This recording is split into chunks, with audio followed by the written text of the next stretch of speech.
Morning news now. Details are still emerging about airstrikes in eastern Syria targeting facilities said to be used by Iran-backed militia groups. The strikes are in response to recent attacks against U.S. personnel in Iraq, including a rocket attack last week that killed a civilian contractor and wounded an American service member. This marks President Biden's first known use of military force since taking office. In a statement, the Pentagon said, quote, "The operation sends an unambiguous message. President Biden will act to protect American and coalition personnel," unquote. President Biden's COVID relief package will not include raising the minimum wage, at least how it's proposed right now.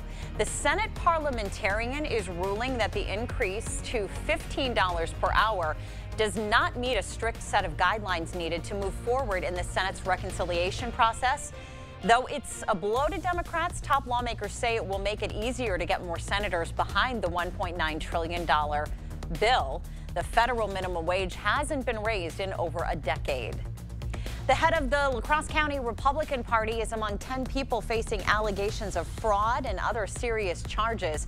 The complaint filed with the Wisconsin Elections Commission alleges Bill Feehan and the others created fraudulent documents and impersonated the state's presidential electors in December.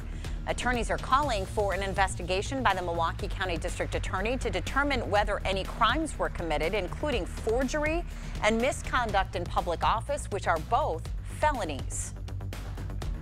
It makes me really suspicious because it's scary. Town of Campbell residents want the city of La Crosse to take more responsibility for the PFAS contamination.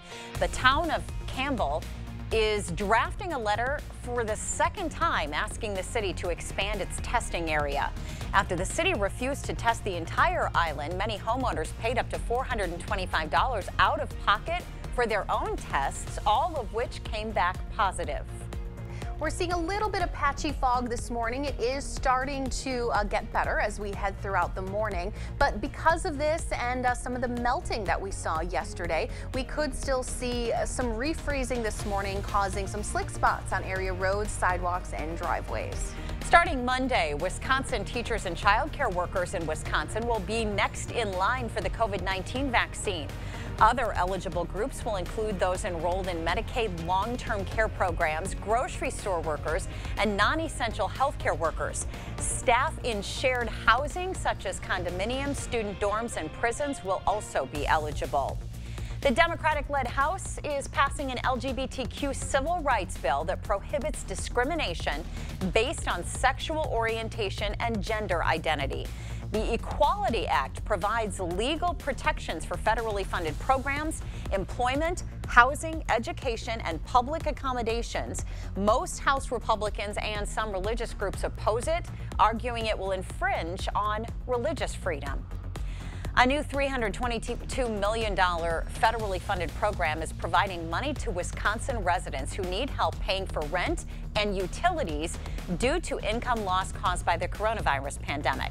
Eligible applicants must demonstrate a risk of losing their housing, have lost income due to the pandemic, or have a household income at or below 80% of the county median average.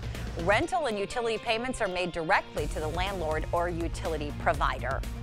We have some patchy fog across the region this morning. That will improve over the next couple of hours, but there could be some slick spots as you head out the road due to temperatures being below freezing. Now, the winds are going to pick up out of the south today, 37 degrees at lunchtime. We're going to see highs in the low 40s.